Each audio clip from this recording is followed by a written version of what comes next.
This is ABC DVD, two brothers' alphabetical journey through a DVD collection that can stand the psychological stresses of deep space travel. I'm Noah. I'm Josh. And yes, today we're doing Pandorum, a movie I'd never seen. I'm putting in Josh's film school collection. Film school collection, yeah. I think I got this as a gift from a film school friend back in 2000. I probably got it in 2010, but yeah, it's a 2009 movie. Mm-hmm. But not bad. Not bad. No, this is not bad. No, it's a sci-fi horror. That there are a lot of them out there. This is one of them. Mm-hmm. I mean, the joke is like you got the descent into my alien, you got the alien into my descent, but it's not that bad. Well, and I think you had said this, and I really do agree if you're a video game person. This is Dead Space, the movie. Yeah, this is the closest movie I've ever seen to represent the Dead Space games. Yeah. But yeah, you said it's a 2009 sci-fi horror. Mm-hmm.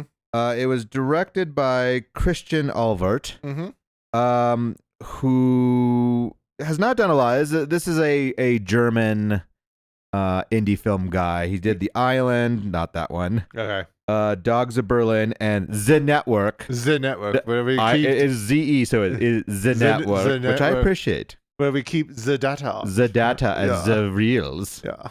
So nothing big. Yeah. This is probably his biggest film to date. To date, on my research, I saw that they were anticipating this to be a very, very, very, very, very low budget film of where they were going to film it on camcorders in an abandoned warehouse. Not too far off. And they said we weren't expecting to get any studio attention, but they shockingly, someone took notice and said, "Hey, we can give you somewhat of a budget." Yeah. Yeah. No, I mean, for what it is, really nice. Yeah. The writers are both Christian Alvart and Travis Malloy, whose other things are Infinity Chamber and Street Gun. Ooh. Street Gun. When the streets are dangerous, you need a street gun. Not a home gun, but a street gun. Street gun. I mean, you want it's very much like your clothes. You got your home clothes, your street, street clothes. But also another person who's this is their big thing. This is their big thing. Yeah. But in bigger star power is it's got Dennis Quaid, who is known for Far From Heaven, Day After Tomorrow. Oh, right, he is in that. And Frequency. Okay. This was the surprising thing when I was looking through. I was like, I know you, Dennis Quaid, and then looking through his filmography, like, you don't have that like big movie that everyone goes like, right. That's the Dennis Quaid movie. That's the Dennis Quaid movie. He has staying power, but he doesn't have star power. Exactly.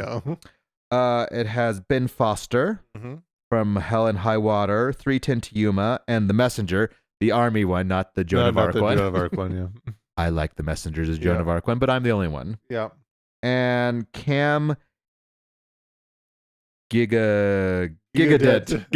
Yeah, which is weird that like IMDb chose that as the third one instead of the lady character, but Ante Trois. Well, because I was thinking about that. He does have more spoken lines. Yeah, but she's in it more. It's that is thing. She? A little bit. Is she? Is she a little bit? I don't know. Yeah. But IMDb chose him, so he's in Twilight, Never Back Down, and Priest. Yep. I don't know I didn't even bother to look who he is in Twilight, but he's in it. Well, and if you want to know about the woman, she's also in Man of Steel, Woman in Gold, and Criminal. So, besides Dennis Quaid, not like A-list celebrities, but you have some very strong, A-, B+ celebrities. Yeah. And so if we go with the synopsipods. Oh, well, I'm curious how they describe this movie. 2 crew members of a spaceship wake up from a hypersleep to discover that all their colleagues are missing. Despite this, it appears that they are not alone. I mean, it's the conceit of the movie. I mean, this is one of those films that I put in the classification of like Aliens. Yeah. And Event Horizon, where it's like you are on a ship that something has gone wrong and it is dark and it is scary and there's tons of sci-fi horror films somewhat psychological. I mean, like Sunshine and was like Europa Report or something like there's every now and then it pops up. You see if they do it well or not. And this one did it better than not, I feel. Yeah, and it's like this one definitely straddles the line of creatures in space mixed with are you going insane? Yeah. To, certain successes, one way or another. Yeah. But we start with, the intro, which is you got a timeline with population. Yeah. and that by 2153 we have discovered a new planet somewhere. Yeah, and overpopulation. Is a problem. Yeah. By 2174, the Earth is in, a resource war, and these spaceships have been launched to recolonize. Yeah. So that's the premise. That's the premise. No more, no less. I guess I could talk about it now instead of like much later, but I might touch about it. I kind of wish this opening wasn't here. Yeah. Yeah. Because it shows like the Elysium ship and how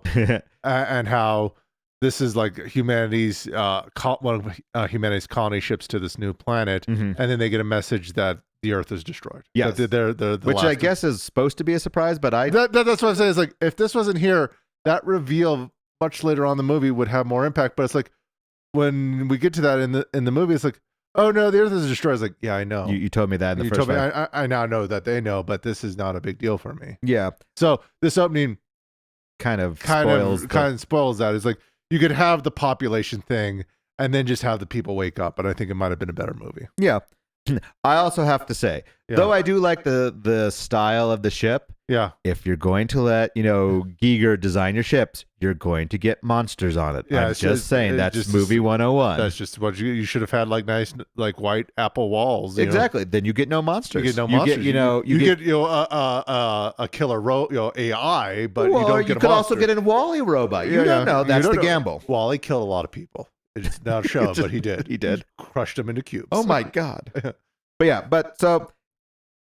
After the intro, you get, I guess, the main star Bauer waking up, being completely disoriented, noticing right off the bat that something is amiss. The lights are flickering, and he's slowly getting his memory back, which I appreciate for a movie like this, where it's like, no.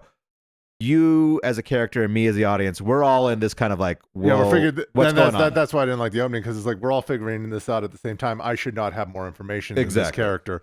And this is actually this was a so when I said like this was supposed to be low budget, when the production decided to give this guy money, he read the script. It's like, this is very similar to a script I wrote about, like sci-fi thing where prisoners had a prisoner ship and they had amnesia. What if we combine these two? And they went, you know what, that might actually work. So this is like the contribution from the production saying, what if these guys don't know who they are? Yeah. And so that is what helps start the story going. Well, and I think, like I said, it works in situations like this, where I say, like, as long as you establish the rules rather quickly of, listen, you're going to remember things and you're going to forget things. Yeah. It allows the villain in this movie to stay hidden longer. Yes. And as the movie progresses, it allows you, like, well, why didn't you know this before? It's like, well, I'm waking up. I'm waking up. Yeah. It's like, I don't bother me until I've had my 2-month cup of coffee. Exactly. It's like, I'm okay with like something triggers a memory, like, hey, now I do remember how to start the nuclear generator because that's my job. It allows a lot of these things to work better than not. Yeah. But, we're getting the ambiance. It's dark. We're not going to see a lot. Yeah. And then Dennis Quaid wakes up and, he is, the ranking officer is Lieutenant Payton. Yep. He has a little more memory because he's a little more, senior officer. He's done this enough time. Another thing that I appreciate about this movie, which I wish other sci-fis have taken, is the hand crank. Oh, yes. I really appreciate, like, no. There's certain things on a spaceship or any ship where it's like, listen, if the power goes out, you still need to be able to operate this hand crank. It's like, yes, it's the battery power. It's the hand crank radio of the future. Do you want to spoil the ending now? I mean, because I could start like showing. We are now spoiling this. Yeah. So hopefully you watched it, but if not, this Dennis is just Quaid. There's a lot of hints that Dennis Quaid is not who he says he is. Okay, and him waking up is the first one, whereas our main character Bauer, when he wakes up, he has a lot of dead skin on him. He's very wrinkly. And pulling things off, ripping things out. When Dennis Quaid wakes up, he's not as wrinkly. He's not as gross looking because he's not been asleep as long. And then they also do a very clever thing with the lighting to hide his tattoo, so you don't actually see which fleet he is. Okay. So you only see like the last 3 numbers. You don't see what rotation he is. They do a very good job of hiding who Dennis Quaid is. Okay. At this point, but it's like they do draw focus on some things. Okay, so you don't know upon rewatching. Rewatching, it was there the whole time. There's like, that's odd. Why doesn't he look as bad? Or is like, Whereas an audience member, you wouldn't focus on those. You wouldn't even know to think about it on the first time. But also the character is like just as kind of in the dark about these things. Yeah.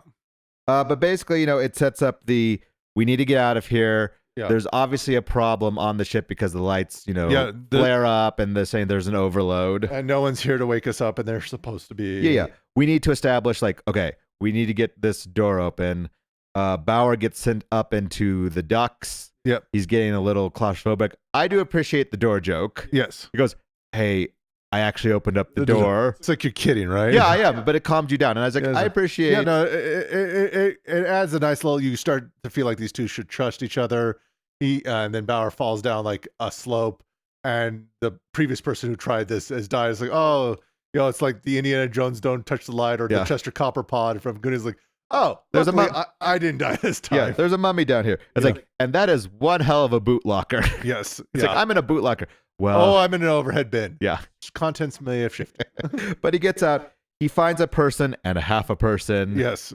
As we're realizing there are other people awake who have been dealing with the situation on the ship much longer than he has. Yeah. And then we get introduced to the monsters. Yes. If you want to call them space orcs, if you want to call them, they're reavers from Firefly, basically. Yeah. Your standard, something has gone feral on the ship. Yeah. We get a brief backstory on Tanis, which I liked. Yeah. I do like this, CNN breaking news. We found this planet. Oh my God, this is great because this is our we best have chance of life. Yeah, because we have used up everything and the wars are going bad. It's him as a child remembering back to like this hopeful moment. Mm-hmm. And kind of, I guess one of the MacGuffins is like his wife.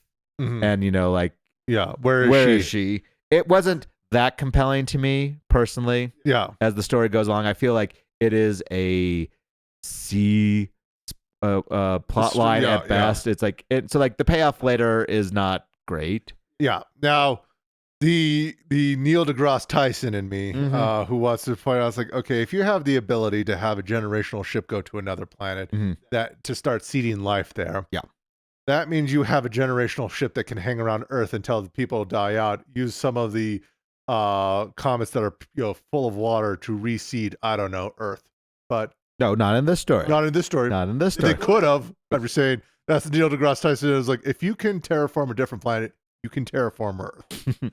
So. No, we ruined it. Okay, I'm just ruined. Saying, you wait until everyone's dead and then you start it again. Maybe, yeah.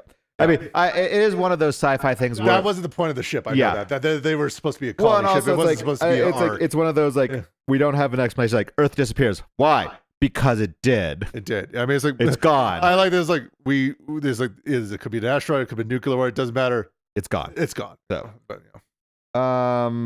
yeah, no, we get that Bauer. His thing is like he needs to get to the engine room. That is it's like it's not anything else but the engine room. That's the ticking clock is like that. This is a problem that is not going to go away.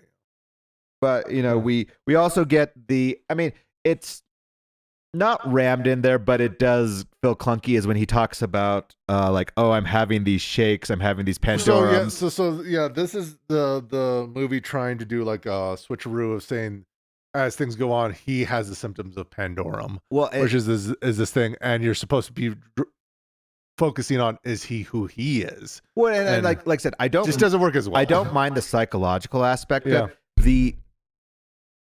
The explanation feels clunky. He's like, where Dennis Quaid goes like, why would you bring that up now? I'm like, why would you throw this in? Where he talks about the Eden, which was a ship that had. I'm guessing it was like the other Elysium. Yeah, the one that before is like, because there's always like a doomed ship beforehand that we can always point to, where like the crew went crazy and killed each other. At least one crew member went crazy and inadvertently killed everyone because of it. Now, since we've already spoiled it, I am a little sad that these creatures weren't the doomed ship people that came back because like they somehow turned into space zombies or something. Nope. No. But yeah, so you have now you have this new wrinkle of like you could be crazy. Yeah. Along with these monsters, are they real? Blah blah blah blah blah. Yeah. And in video game fashion, he unlocks a weapon. Yes. Yeah. He gets his Dead Space weapon. He gets his Dead Space, zappy zaps. Yeah. But yeah, we meet a new character for a brief second of Shepard. Shepard, played by Norman Reedus, and the only reason he's in this is because he loved working with the director in a previous minor film. Yeah, it's like, hey, let me just be in this for a little bit, and so Norman Reedus isn't here. He usually survives things. No, he runs, he dies. It does show the stakes, the stakes of these these monsters of no.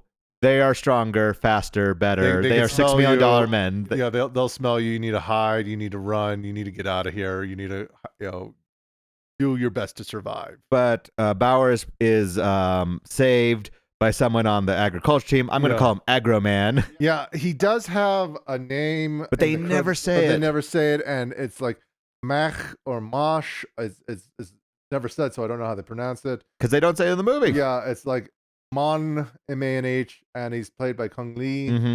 But I mean, he's a fun character. He's a fun character because I do appreciate that. It's not just white guys on this, colony ship. That's it's a multicultural ship, so maybe not everyone knows English. No, and that I do appreciate that it shows. Listen, everyone's grabbed.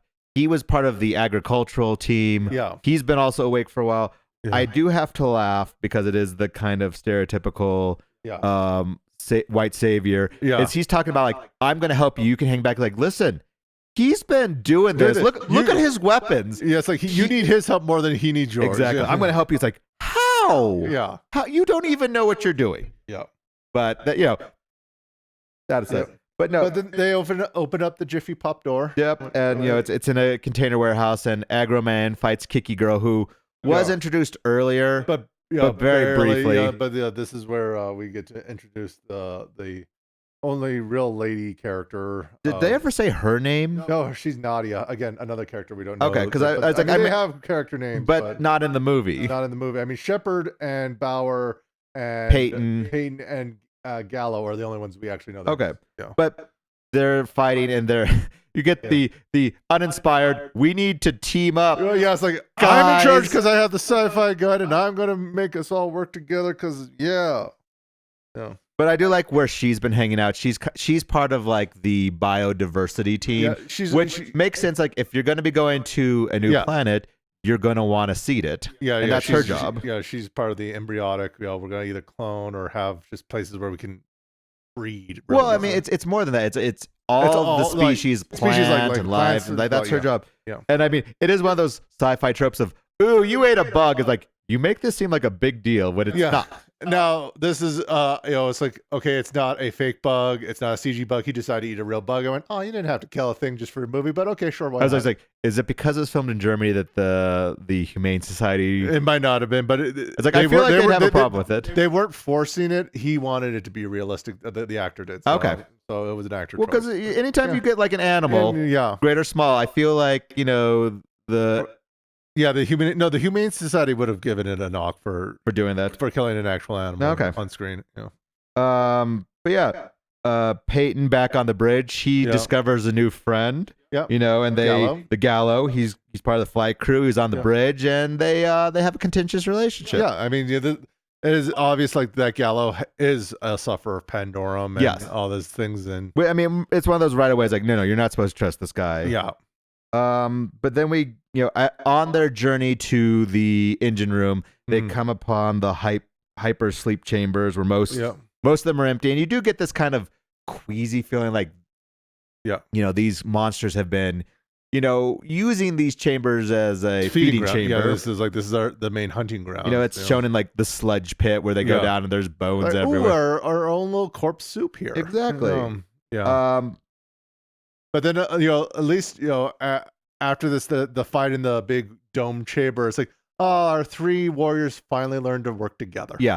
But it's also a good thing of it took them a lot of time to take down one and they got, and then there's, they have to run from the hunting party with the chief and all this stuff. It's no, there's a good reason to run from these things. Yeah. They stabbed that one guy. He ran into the pipe, and then they started stabbing him 30 times. He ran into the pipe 30 times. Yeah. But they run, and they get to and then one guy wakes up. Is oh, that's a bad time to wake up. I mean, that is the queasy part. Yeah. Where it is you almost feel you're because they've shown when you wake up, you are so disoriented baby, and scared, you know, and then now you're going to be eaten torn by apart these and crazy. Like eaten that sucks. Yeah, But they get to a locked room. There's a crazy man there who can cook. yeah. It's Leland, played by Eddie Rouse. Yeah, so Another character who has survived through cannibalism or just whatever. But whatever. But basically, this is now between this scene and the scene on the bridge with Peyton and Gallo. with Gallo is what we call Exposition Boulevard. We get to know what has happened, Right. And this is where I was like, if we didn't have that opening, This would be a little bit more powerful. But the idea of like saying someone woke up, suffered Pandorum, became an egomaniac killer, yeah, and then decided to go back to sleep. Now the movie with the shakes and stuff is trying to make you think it's Bauer,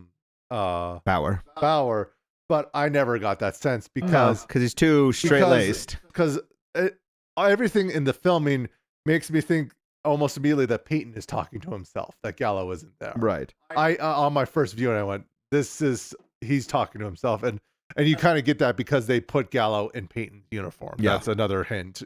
Well, and I mean, yeah, there are those little details that pop up. As like, I do like the backstory that between like the actual events that are being told by Gallo and the kind of stylized, almost dogmatic, like, let me tell you the birth of this, through the etchings on the wall. Yeah.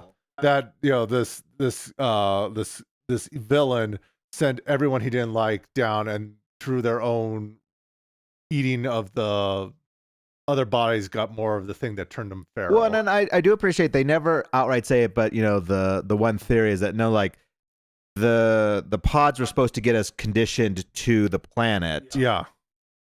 But something went wrong, and now we're conditioned to the ship, which actually does pay off at the end when you realize, no, you've been on the planet, but you never got out. So the ship did exactly like, well, you're here, so this is how you survive. Yeah, so it's like where you. That's why I think it's like because he outcast them and they became feral and cannibalistic. They started getting more of the same. They got higher doses. Yeah. Then it was like, oh, this was supposed to acclimatize you to a planet. It's like, well, it's not going to super acclimatize you to a cannibalistic ship. Yeah. So I mean, it works. Yeah, it works. Yeah. But yeah, you get the backstory. The crew falls apart. Yeah. Yada yada yada. The crazy cook man captures them. He's gonna eat them, but then is convinced not to. Right, and this is where you get you have 47 minutes before this ship is done. Yeah, and I do appreciate at least when arguing with the person who's going to kill you, saying, "Listen, you could kill us, but you're gonna be dead. But you're gonna be dead if you don't let us." It's like, and I do like that weighing of like, oh, I do want to eat you, but I do like that the lights work. So yeah, and you are the first flight crew I've seen in like years.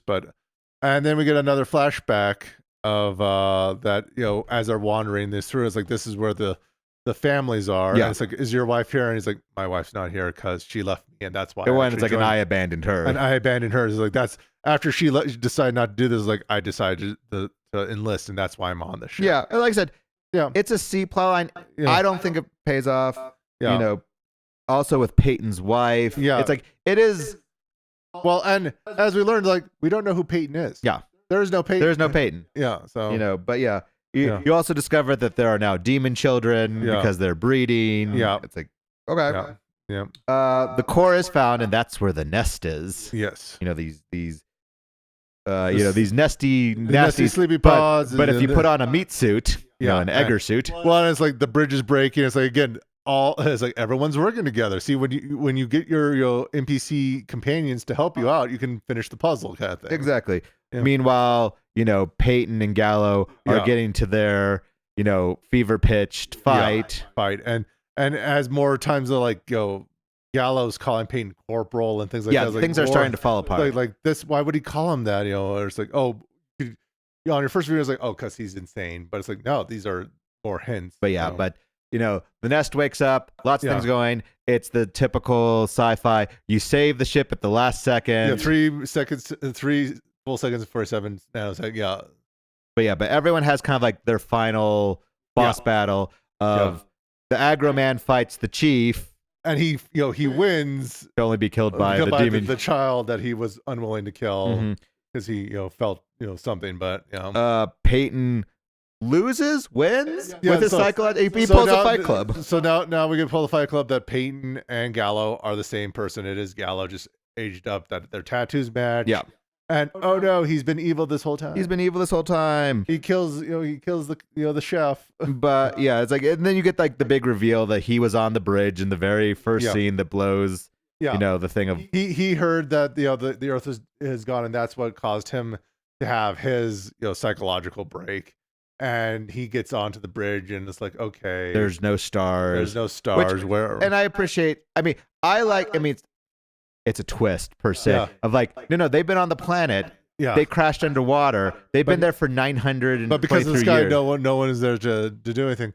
And this was because the scriptwriter said that he didn't actually have an outline when he wrote the script, that he wanted it to feel kind of natural. Mhm. And he got to and they open the windows and see, crap, I don't know what to write. I'm going to take my dog for a walk. And then the dog's found a puddle and it was splashing. It's like, what if they were underwater this whole time? And it's like, and you know what? It's not a bad twist. Because it's like, that's where it's like the thing landed, it just landed in water. That's more than likely than not. Well, no, and I also, what also makes it work better than other movies is when they break the glass, which is funny because,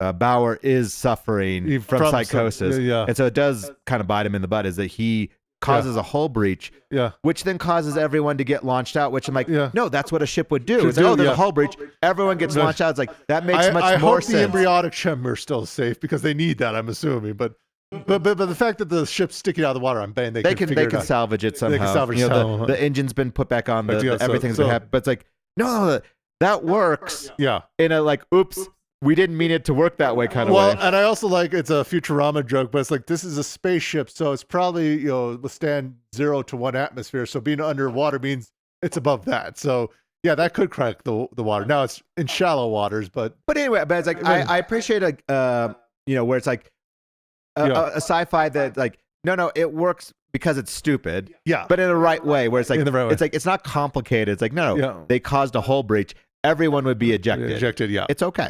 It's okay. So now we get the final, tagline of, we're at this new planet, population 12. Whatever. These are the survivors. These are the survivors of all of humanity. Maybe just enough to reach I'm stars. sure there's a mathematical equation. I feel like you need, I feel like I've read you need at least 5,000 to 10,000 people, but maybe not. Maybe not. I don't know. But with the embryonic chamber, you can do things. Maybe. Yeah. But as a creepy sci-fi space, this is better. As much as I love Event Horizon, I only like half of Event Horizon, and then it turns just parts of Alien are I mean, as classic as it is, I like Aliens better. Yeah, no, there's always a turn where you're like, oh, this is where it goes stupid. This one doesn't get the it's stupid very much turn. Event Horizon and Sunshine are the ones that I think of. We have this really nice hard sci-fi story of, we have a problem, we need to get there, and there's just going to be hardships because space is deadly. Yes. And then they say, you know what? That's not good enough. Let's add monsters. Yes. Whereas this one's like, no, this is a monster film. Yeah. We just put it in the place of a spaceship. Yeah. And that worked for me. Yeah. No, and like I said, the resolution is good. It's good. The fights are fine. The fights are fine. I mean, everything is obviously lower budget, but it works better than not. Yeah. No, and it's I wouldn't expect people to see it, but if you're in the mood for a sci-fi horror, you wouldn't be wrong to watch. No, I mean it's up. It is the romantic comedy of our times. Yes. A lot of our friends tricked their girlfriends at the time, saying, "No, let's watch it. It's a rom-com." It's a rom-com. It was not a rom-com, and she does not like anything horror. Does not like horror. This went over well. That date went well. Yeah. But speaking of doing things well, one of our ultimate movies is next. Yes. You didn't want to do those monsters were so quick that they killed people. No. I didn't this needs to be championed. This needs to be its own thing. And the next movie is The Quick and the Dead. Yes, the Sam Raimi Western. Which has a ton of well-known stars who at the time were not as well-known. I mean, some of them were, but yeah. And they're baby stages. But this is a fun Western. This is a fun Western. It's a comic book Western, as we'll talk. But yeah, I would highly suggest getting a chance to watch this one before we talk about it. I mean, it's not like it's dependent on spoilers, but just go and watch it. It's just so much fun. It is easily. It's I could say ooh, this could be a top 10 movie. Whoever's well, what's your favorite movie? And I'm not gonna play that game. This is definitely one of those like I could put this in the top 10. I could watch this all the time. It's like when it's like, oh, you have to watch Western or something. Like this is the one I would probably choose. This is a fun one. This is a fun one. So yeah, hopefully you watched Pandorum. I would give it a suggestion if you can come across definitely a sci-fi most people wouldn't have seen, so you can kind of feel like smarty pants, like, hey, here's a good sci-fi scary. You've never seen it. I know you haven't. Yeah, and hopefully you watch The Quick and Dead before next week. Yep. All right. Bye.